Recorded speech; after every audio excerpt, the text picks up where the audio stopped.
me describe someone to you and tell me if this sounds familiar. They make decent money, let's say 65,000 a year. They're not rich, but they're not poor either. They should be saving, they should be building wealth, they should feel like they're getting ahead. Instead, every month feels like a financial treadmill. Money comes in, money goes out, and at the end of the year, there's barely anything to show for it.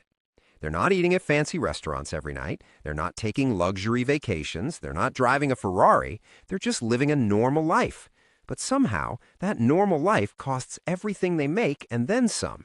Their bank account never seems to grow, their credit card balance never quite hits zero, and they can't figure out where all the money is going. Here's the thing. It's not going to one big thing. It's being nickel and dimed to death by 1,000 small purchases that seem completely reasonable in the moment, but add up to financial quicksand. If you've ever looked at your bank statement at the end of the month and thought, where did it all go? I wasn't even spending that much. This video is going to change how you think about money forever.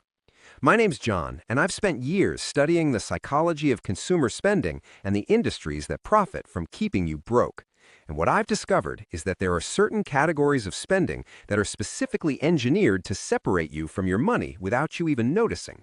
They're normalized, they're socially accepted, everyone does them, and that's exactly why they're so dangerous. Today, I'm going to walk you through 5 things you need to stop buying for good. Not because you can't afford them, but because buying them is quietly destroying your financial future, and the companies selling them to you are counting on you never doing the math. If this resonates with you, make sure to hit that subscribe button and give this video a thumbs up, because what I'm about to share goes against everything consumer culture has taught you. Here's what most people don't understand about modern consumer spending. We've been conditioned to think about purchases in isolation. Is this coffee expensive? Well, it's only $5. Is this streaming service expensive? It's only $15 a month. Is this gym membership expensive? It's only $40 a month. Each individual purchase seems small, reasonable, justifiable. But nobody's looking at the system. Nobody's looking at the cumulative effect. Nobody's doing the math on what these small recurring expenses actually cost over time. And that's by design. Companies have figured out that the best way to extract maximum money from consumers is to make the individual transaction feel insignificant. They've weaponized the concept of "it's only" to keep you perpetually spending without ever feeling like you're spending too much. It's only $5. It's only $10. It's only $20. Do that enough times across enough categories, and suddenly you're spending $3,000, $4,000, $5,000 a year on things that add almost zero value to your life. This isn't about being cheap. This isn't about living like a monk. This is about recognizing the difference between spending that builds your life and spending that just evaporates into thin air. So let's break down the 5 categories that most people need to cut entirely. And I'm going to show you the real numbers, the hidden costs, and what you could do with that money instead. Number 1, bottled water. And before you roll your eyes and think this is obvious, hear me out, because the numbers are more insane than you think. Americans spend over $18 billion a year on bottled water. That's billion with a B. The average American household spends about $400 per year on bottled water. Some spend way more.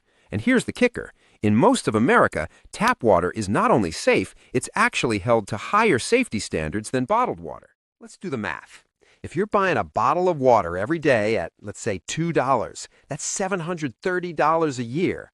If you've got a family of 4 and everyone's drinking bottled water regularly, you're easily hitting $1,500 to $2,000 annually for water that comes out of a tap for free. But it gets worse. The environmental cost is staggering. 50 billion plastic bottles a year in the U.S. alone. The vast majority don't get recycled. They end up in landfills or oceans, taking 450 years to decompose. Now, I know what you're thinking, but John, I don't like the taste of tap water. Fine, buy a $40 water filter. It'll last you 6 months and make your tap water taste better than any bottled water. Or spend $80 on a good reusable bottle and a filter pitcher. That's a one-time investment that pays for itself in less than 2 months. And over the course of 10 years, choosing filtered tap water over bottled water will save you between $7,000 and $20,000, depending on your consumption. That's a used car. That's a down payment on a house. That's your kid's college fund for water. The bottled water industry has convinced an entire generation that paying for water is normal. It's not. It's one of the most successful marketing scams in modern history. Stop buying bottled water. Today, right now. There is no excuse. Number 2, brand new cars. And I'm not just talking about luxury cars. I'm talking about that sensible Toyota Camry or Honda Civic that you financed because it was the responsible choice. Here's the truth that the auto industry doesn't want you to know. A new car is one of the worst financial decisions most people will ever make. Let me show you why.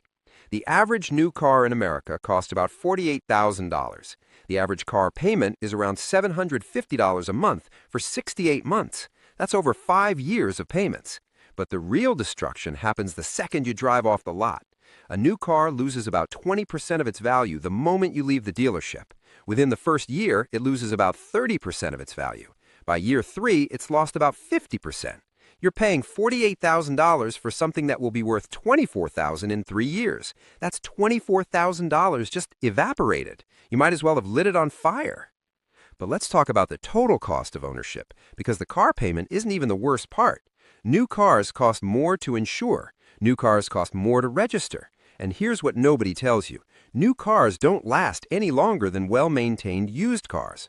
The difference in reliability between a new car and a 3-year-old used car is minimal, but the difference in cost is massive. Let's compare 2 scenarios.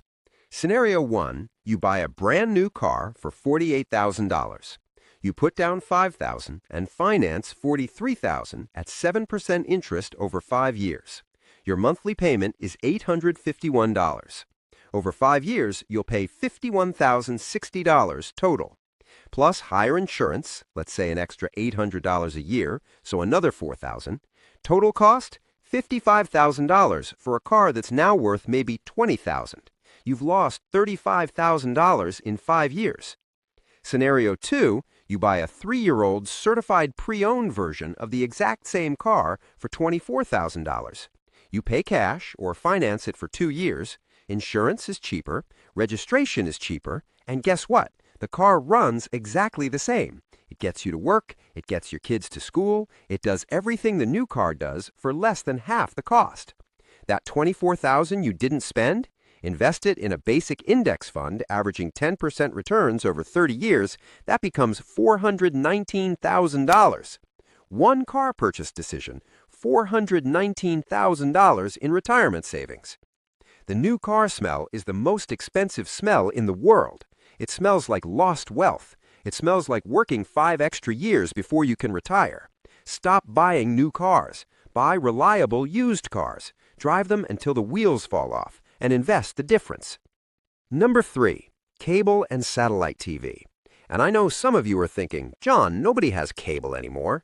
Wrong. As of 2024, over 60 million American households still pay for cable or satellite TV.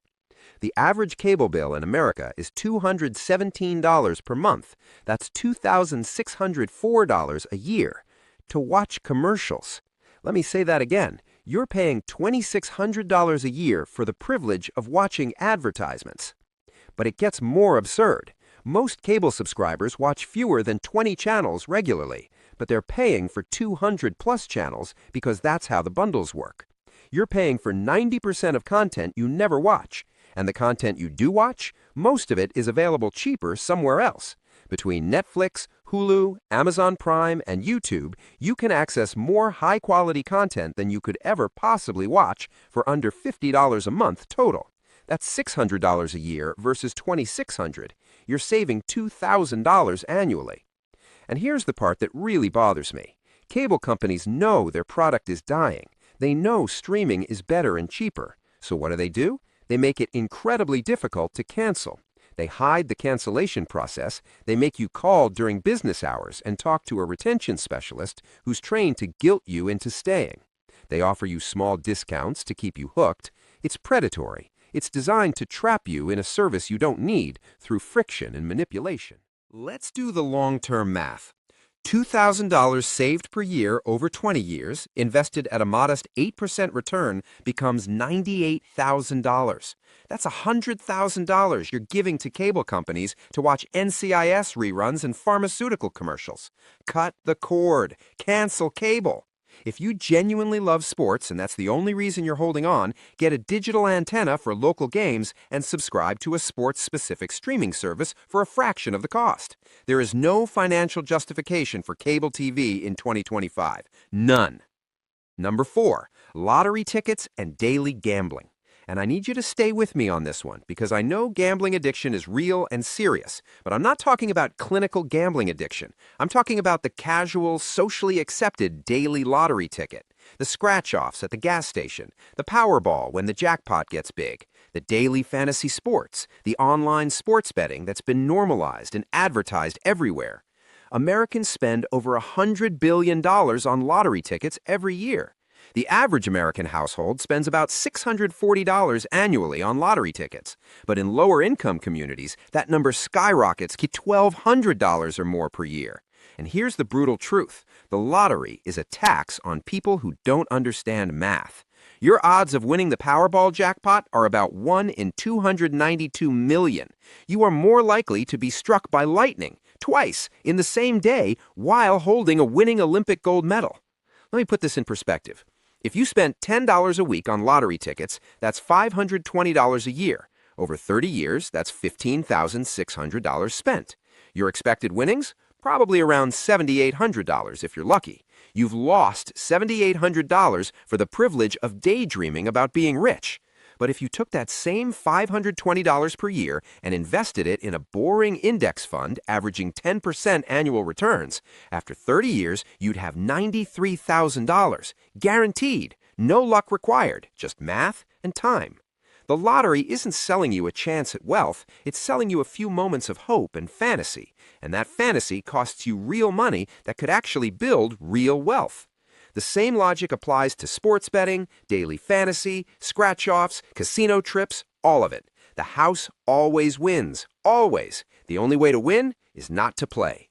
Stop buying lottery tickets. Stop casual gambling. If you want to daydream about being rich, daydream for free while you're investing that money in assets that actually grow in value. Future you will thank you. And number 5, extended warranties and insurance on everything. This is the one that companies absolutely love because it's almost pure profit. Extended warranties on electronics, gap insurance on cars, phone insurance, appliance warranties, furniture protection plans, the list goes on. These products are sold on fear. They're sold on the possibility of something going wrong, and statistically, they're almost never worth it. Let's start with electronics. You buy a laptop for $1,200 and the salesperson offers you a 3-year extended warranty for $300. Sounds reasonable, right? Protection and peace of mind? Except here's what the data shows. The failure rate for electronics within the extended warranty period is typically under 5%. That means 95% of people who buy the warranty never use it. The company's collecting $300 from 100 people, that's $30,000. They're paying out claims for maybe 5 people at, let's say, $600 per claim, that's $3,000 in payouts. They're making $27,000 in profit. It's not insurance, it's a scam with good marketing. Phone insurance is even worse. You pay $15 a month, that's $180 a year, for the privilege of paying a $200 deductible if something happens to your phone. Over a 2-year phone cycle, you've paid $360 plus potentially $200 deductible for a total of $560. You could have just bought a new phone for that. Or better yet, taken care of the phone you have and kept $560. Here's the strategy that actually works. Self-insure. Take all the money you would have spent on these micro-insurance products and warranties and put it in a dedicated emergency fund. Let's say you're spending $50 a month across various warranties and insurance products. That's $600 a year. Put that in a high-yield savings account. Within 2 years, you've got $1,200. Now, if something breaks, you can afford to fix or replace it. And if nothing breaks, which is statistically likely, you keep the money. You win either way. The only insurances worth having are the big ones: health insurance, Auto insurance, homeowners or renters insurance, life insurance if you have dependents. These protect you from catastrophic financial loss. A broken laptop or a cracked phone screen is not a catastrophic financial loss. It's an annoyance. Stop insuring annoyances and start building wealth instead. And now, let's add this all up because I want you to see what's actually possible. If you stop buying bottled water, you save $1,500 a year. If you buy a used car instead of new, you save $24,000 up front and probably $4,000 a year in associated costs. If you cancel cable, you save $2,000 a year. If you stop buying lottery tickets, you save $520 a year. If you stop buying unnecessary warranties, you save $600 a year. That's $8,620 in annual savings from just these 5 categories, not counting the $24,000 you didn't spend on a new car. Invested over 20 years at an 8% annual return, that $8,620 per year becomes $429,000. Add in the $24,000 you didn't spend on the new car, invested for 20 years, and you're looking at another $112,000. Total wealth created by not buying these 5 things, $541,000. That's over $500,000. That's financial independence. That's early retirement. That's generational wealth. And you didn't have to earn a dollar more. You just had to stop spending on things that don't matter. Here's what I want you to understand. The Buy Nothing Rebellion isn't about deprivation. It's about clarity. It's about looking at your spending and asking, is this building my life or is this building someone else's wealth? Every dollar you spend on bottled water is a dollar Nestle digs to keep. Every dollar you spend on a new car is profit for a dealership and a bank. Every dollar you spend on cable is revenue for Comcast. Every lottery ticket is funding state budgets while keeping you broke. Every warranty is padding corporate profit margins.